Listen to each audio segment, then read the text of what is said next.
härra eesistuja, kolleegid ja vaatajad ja jälgijad! No nagu ma oma küsimuses ka juba tõstatasin selle teema, et meil see Rail Balticu ehitamine käib juba siin peaaegu 1,5 kümnendit. Aga raudteed ei ole. Raha on pandud magama miljardites. Nagu me kuulsime praegu härra Ernitsa käest, mingi 1700 inimest istub palgal, nad on kindlustatud, nad mitte millegist ei vastuta. Täitsa huvitav, millega nad tegelevad.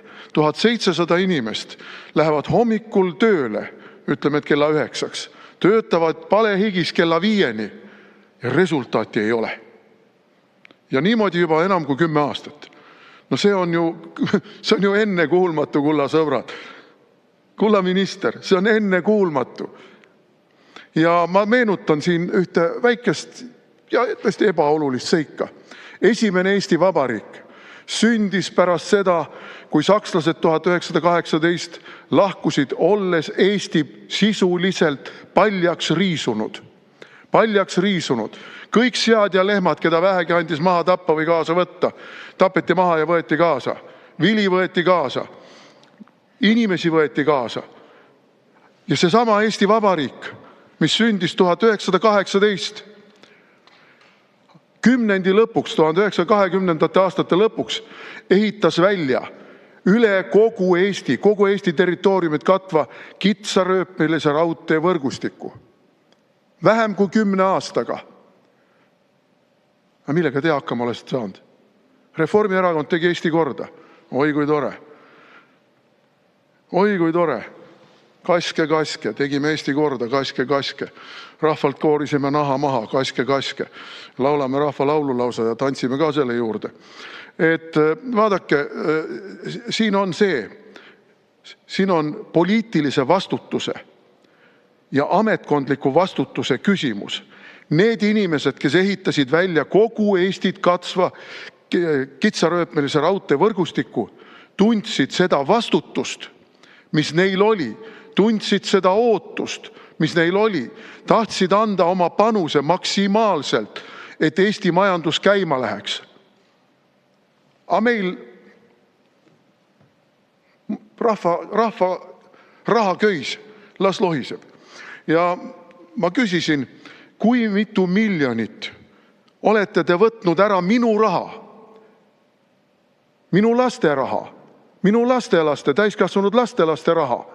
Kui mitu miljonit te olete selle projektiga võtnud ära iga Eesti inimese raha, mis on sisuliselt kuskile mutta tambitud. Mina ei oska seda peast praegu välja arvutada, aga see on miljonites, iga hinge kohta miljonites selle aja jooksul. Ja te ütlete selle peale, aga 80% sellest on Euroopa Liidu raha.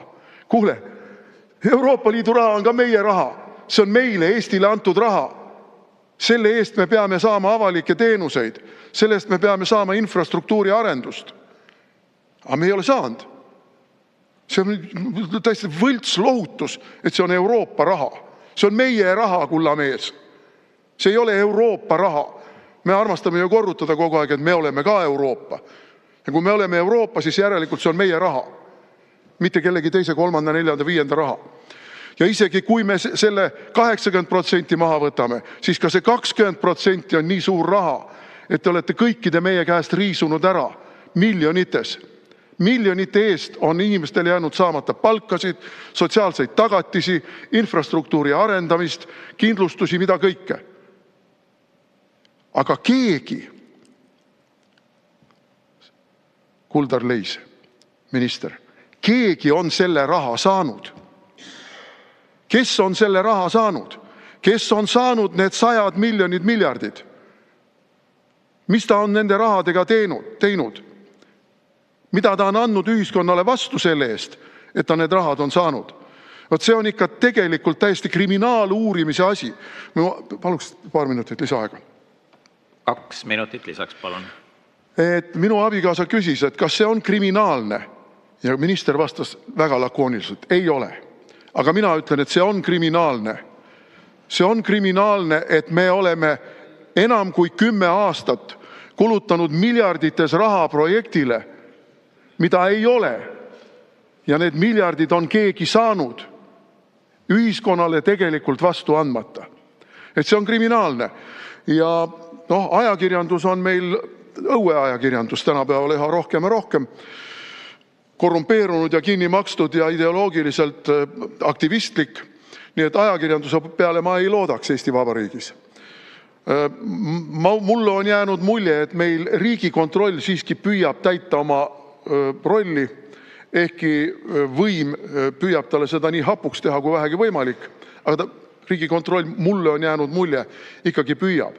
Nii et tegelikult Riigikontroll peaks võtma ikkagi algusest peale, kuni tänase päevani, mis summa on läinud mille peale, kes on selle summa saaja, kes on kasu saaja, kas see on investeeritud, kui see on investeeritud, missugune on see investeeringu kasum ja nii edasi, nii edasi. Siin ei ole ju mingit raketiteadust, taevas hoidku küll. Kõige lihtsam raamatupidaja, väike firma raamatupidaja saab ka sellega hakkama. Aga ei tehta. Ei tehta. Ja tuimalt taome edasi. Lätlased meie poole ei ehita raudteed. Meie tahame edasi. Kiirrongiga Iklasse, ooperisse, üherealise kiirrongiga. Ma ei tea, kui sealt tagasi hakkame tulema, siis põrkame kokku teise rongiga, mis läheb järgmist etendust vaatama või. Et see on nii naeruväärne kõik, et tõsise näoga tulla rääkima siin ja räägib meile peaminister sellest ja räägib meile üks minister ja teine minister ja kolmas minister. Vaadake, Karl Ernst von Baer kirjutas toreda raamatukese eestlaste endeemilistest haigustest. Ja üks eestlaste endeemiline haigus, ja see on väga selgelt välja tulnud, eriti viimase 5 aasta jooksul, on lapsemeelsus. Lapsemeelsus ja selline kujutelm, et seni kuni otseselt minu taskusse ei ole kätt pistetud ja sealt minu 5 eurost välja võetud, ei ole ma kahju kannataja. Kui see on riigieelarvest läinud, siis pole minu asi. Mis sellest, et ma olen selle võrra ka vaesemaks jäänud. Aga vaata minu taskust, kui te tulete võtma otseselt seda viimast 5 eurot ära, vaat siis ma pahandan. Aga seni, kuni te võtate 5 miljonit minu taskust ära riigieelarve kaudu, see pole nagu minu asi. Vaadake, see on lapsikus. Ja kahetsusväärselt meil ministrid esindavad seda sama lapsikust. Aitäh!